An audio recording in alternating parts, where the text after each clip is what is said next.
नमस्कार मित्रों, मैं एसवी भारद्वाज आपका स्वागत करता हूं।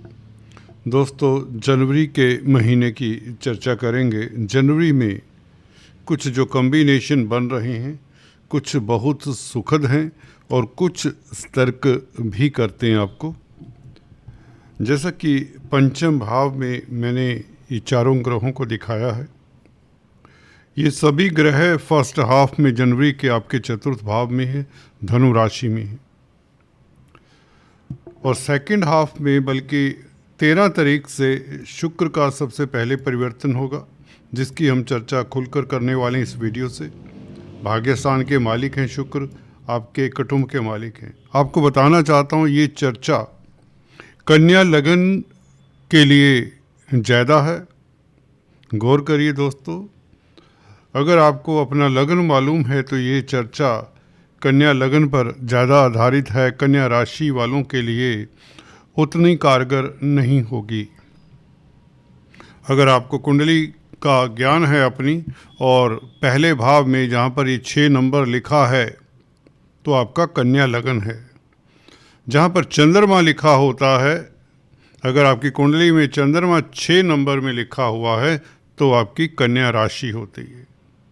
तो ये चर्चा कन्या लगन के लिए है, जिनका पहले भाव में 6 नंबर है और चंद्रमा आपका कहीं भी हो सकता है। दोस्तों, कन्या लगन के लिए शुक्र के परिवर्तन की चर्चा करने जा रहे हैं। शुक्र आपके भाग्य स्थान का मालिक है, धन भाव का मालिक है, द्वितीय भाव और नवम भाव का मालिक है। पंचम भाव में गोचर करेगा। 13 तारीख को शुक्र का राशि परिवर्तन होगा और ये अकेले होंगे पंचम भाव में। सबसे पहले 13 तारीख को सुबह 4:02 मंगलवार के दिन ये शुक्र ट्रांजिट करेगा आपके पंचम भाव में, और 17 तारीख को ये शुक्र पूर्वा भाद्रपद नक्षत्र में सुबह 7:51 पर प्रवेश कर जाएगा। गुरु के नक्षत्र में 17 तारीख को सुबह 7:51 पर। तो ये शुक्र के ऊपर हम खास टिप्पणी करेंगे इस वीडियो में। और उसके पश्चात 14 तारीख को मकर संक्रांति है, सूर्य भी आ जाएंगे पंचम भाव में। 16 तारीख को मंगल भी पंचम भाव में आ जाएंगे और 17 तारीख को बुध भी पंचम भाव में आ जाएंगे। इसकी चर्चा हमने मासिक राशिफल में की है। तो यहाँ पर शुक्र की चर्चा खास रूप से, हालांकि बुध मंगल सूर्य का प्रभाव तो शुक्र के ऊपर पड़ेगा, वह भी हम बात करेंगे। तो कन्या लगन का स्वागत है यहाँ पर इस चर्चा में। अगर आप पहली बार हमारे इस चैनल को देख रहे हैं तो आपसे निवेदन है कि सब्सक्राइब करने के पश्चात बेल आइकन दबा दिया करें, ताकि आप हमारे लेटेस्ट अपडेट्स कई बार मिस कर देते हैं तो वो मिस ना हो, और आप ज्योतिष फ्री एस्ट्रो ट्यूटोरियल से सीखते रहें तथा लाभान्वित हों।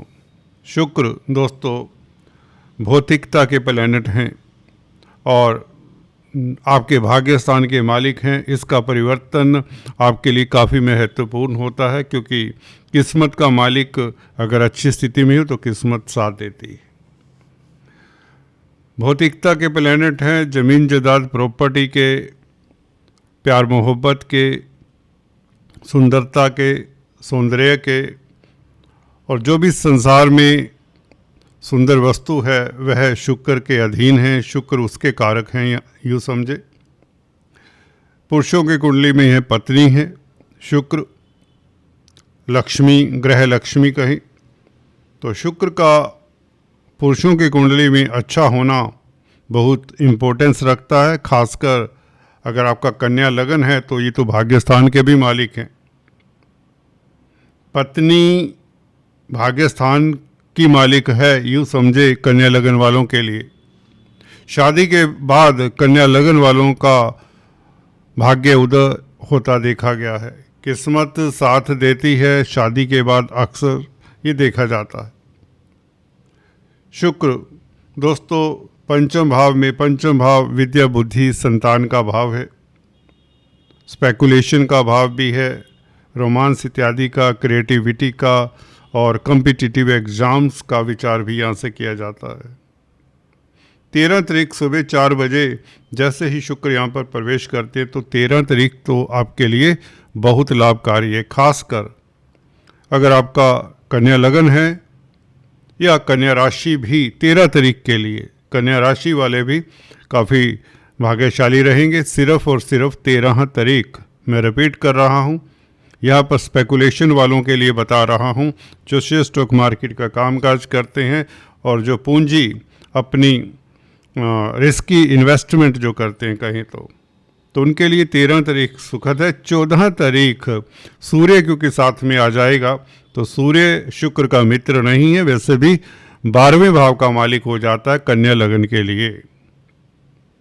ठीक है, राशि से भी 12वें भाव का ही मालिक हुआ, परंतु कन्या लगन के लिए ये सूर्य 5वें भाव में और शनि की राशि में होगा। शनि सूर्य के मित्र नहीं है। सरकारी तंत्र से 14 तारीख से आपको थोड़ा सतर्क रहना, इतना ही कहूँगा। निवेश के लिए अच्छे आयोजन प्रयोजन, विदेशों से कन्या लगन वालों के लिए बहुत अच्छा समय रहेगा। इवन कन्या राशि वालों के लिए भी समय सुखद रहेगा। विदेशी कामकाज में एक्सपोर्ट इंपोर्ट के कार्यों में गतिशीलता आएगी। वीज़ा इत्यादि की प्रॉब्लम का सलूशन मिल जाएगा। विदेश जाना चाहते हैं तो कोई सुखद समाचार भी मिल सकता है, परंतु वह 17 तारीख से संभव होगा, जब एक तो बुध का राशि परिवर्तन हो जाएगा। धर्म कर्माधिपति राजयोग बनाएंगे। बुध आपके कैरियर के मालिक है, साथ में आ जाएंगे तो ये बहुत अच्छा होगा। बुध शुक्र का योग लक्ष्मी नारायण राजयोग होता है। तो यहाँ पर 17 तारीख से गुरु के नक्षत्र में शुक्र का प्रवेश है। जी हाँ, पूर्वा भद्रापद नक्षत्र और शुक्र आपके कर्म भाव में बैठे हैं। 10th हाउस कर्म भाव होता है, तो यहाँ पर शुक्र के नक्षत्र में गुरु, दोस्तों आपके कैरियर में बहुत बड़ा सुखद समाचार मिले 17 तारीख से ही, क्योंकि बुध भी 17 तारीख को राशि परिवर्तन कर चुके होंगे। इसकी चर्चा हम अलग से ज़रूर करेंगे। यहाँ इतना बताना चाहता हूँ क्योंकि बुध कम्युनिकेशन के कारक हैं और शुक्र गुरु के नक्षत्र में, गुरु 10th हाउस में, तो 10th हाउस आपके कैरियर का है, आपके स्टेटस का है। तो स्टेटस में वृद्धि के योग, कोई उच्च पद मिल जाए, कोई नॉमिनेट हो जाए, कोई आपकी मनोकामना पूर्ण होती है भाग्य के कारण। भाग्य की शक्ति क्योंकि साथ है, शुक्र का साथ है। बेसिकली शुक्र और बुध का दोनों मित्र हैं 5वें भाव में और मित्र क्षेत्री होंगे। ये बहुत बड़ा योग हो जाता है। 2 ग्रह बुध और शुक्र मित्र क्षेत्री हों, 5वें भाव में हो तो डेफिनेटली लाभकारी तो होंगे। तो गुरु के नक्षत्र के कारण आपका दाम्पत्य जीवन भी अच्छा और सिंगल्स की मैरिज की प्रपोजल्स आने के योग बनते हैं। शुक्र भी क्योंकि प्यार मोहब्बत के कारक है, रोमांटिक भी रहेंगे, रोमांस में स्थितियाँ अनुकूल रहेंगी। कॉम्पिटिटिव एग्जाम्स में भी भाग्य 13 तारीख को खास नोट करिए साथ देगा। हाँ, उसके पश्चात भी भाग्य तो साथ देगा कहीं ना कहीं, क्योंकि भाग्य स्थान का मालिक एक त्रिकोण का मालिक दूसरे त्रिकोण में है। 5वां भाव भी त्रिकोण होता है, लक्ष्मी स्थान कहलाते हैं 9वां और 5वां भाव, और लगन भी लक्ष्मी स्थान ही कहा जाता है क्योंकि तीनों त्रिकोण स्थान है। 1, 5, 9 यहाँ पर बैठे हुए ग्रह आपके लिए सुखद फल ही देते हैं और इन भावों के मालिक भी अच्छे होते हैं। तो शनि, बुध और शुक्र आपके कारक ग्रह होते हैं, शुभ ग्रह होते हैं आपकी कुंडली में कन्या लगन वालों के लिए। तो यहाँ पर आपको बता रहा था कॉम्पिटिटिव एग्जाम्स में 13 तारीख आपको सुखद समाचार अगर नहीं मिलता तो उसके पश्चात आपको चांसेस हैं अचानक से कोई बहुत शुभ समाचार मिले, आप एग्ज़ाम पास कर लें, क्योंकि गुरु से संबंध 17 तारीख से होगा और कई बार प्रभाव तो कुछ दिन पहले ही आ जाता है। शुक्र का संबंध गुरु के साथ नक्षत्र के जरिए 17 तारीख से होगा। इवन बुध के साथ होगा। बुध भी कर्म भाव के इज्जतमान के मालिक हैं, 5वें भाव में होगा। तो कैरियर रिलेटेड, क्योंकि बुध आपके कैरियर का मालिक है, 5वें भाव में बैठेगा, शुक्र के साथ बैठेगा, तो कैरियर रिलेटेड कामकाज, इंटरव्यू इत्यादि देना चाहते हैं तो उसमें आपको दे रहे हैं आजकल, तो उसका आपको फलित मिल जाएगा 12-13 तारीख के पश्चात। 13 तारीख के पश्चात आपको फल मिल जाएगा और ये सुखद ही होगा। तो छात्रों के लिए समय अच्छा है, इंटरव्यू देने के लिए समय अच्छा है, पूरा महीना अच्छा है यूँ तो छात्रों के लिए।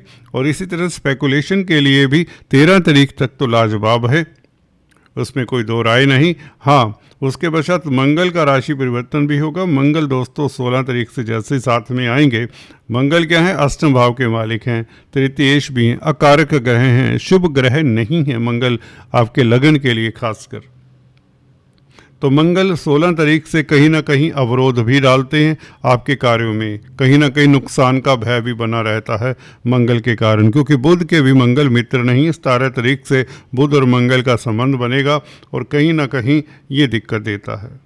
तो आपको मंगल के उपाय करने चाहिए, सूर्य के उपाय करने चाहिए। ये दो ग्रह अकारक हैं, अष्टम और 12वें भाव के मालिक हैं, इनके कारण कुछ न कुछ अवरोध होगा, खासकर जिनका मंगल और सूर्य का दशा अंतर्दशा है।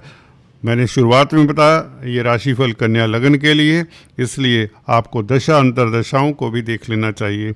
अगर आपकी दशा अंतर्दशा ऐसी ग्रह की जो सूर्य मंगल से दृष्ट हैं या सूर्य मंगल के साथ हैं, तो भी आपको बड़ा इन्वेस्टमेंट नहीं करना चाहिए 13 तारीख के पश्चात।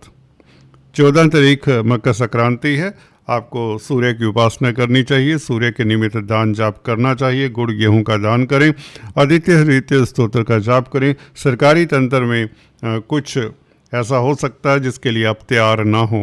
अगर आपका कोर्ट कचहरी में मसला है तो बी केयरफुल। हालांकि राहु 6ठे भाव में आपके लिए अच्छे हैं, आपको कोर्ट कचहरी में सफलता देते हैं, परंतु 14 तारीख से थोड़ा सा आपको सतर्क होकर आगे बढ़ना चाहिए। खुशियाँ आपको देने वाले ग्रह बुध और शुक्र हैं, ये देते ही रहेंगे। अगर बुध की दशा अंतर्दशा है, शुक्र की अंतर्दशा है, तो आपके लिए बहुत अच्छा समय रहेगा। तो शुक्र का भाग्यस्थान का मालिक होकर पंचम भाव में 13 तारीख से आपके लिए लाभकारी ही रहेगा। अमूमन आपके लिए स्थितियां अच्छी रहेंगी, भाग्य साथ देगा, धन की प्राप्ति होगी।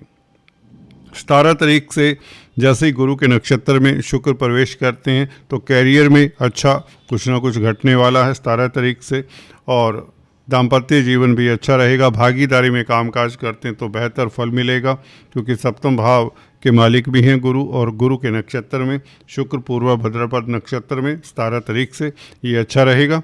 और कहीं ना कहीं आपके धन में वृद्धि के योग तो बनाता है। विदेशों में आपकी सफलता निश्चित होती है और परिवार कुटुंब में स्थितियां अनुकूल रहती हैं। पंचम भाव गर्भवती महिलाओं को थोड़ा सा सतर्क करना चाहता हूँ।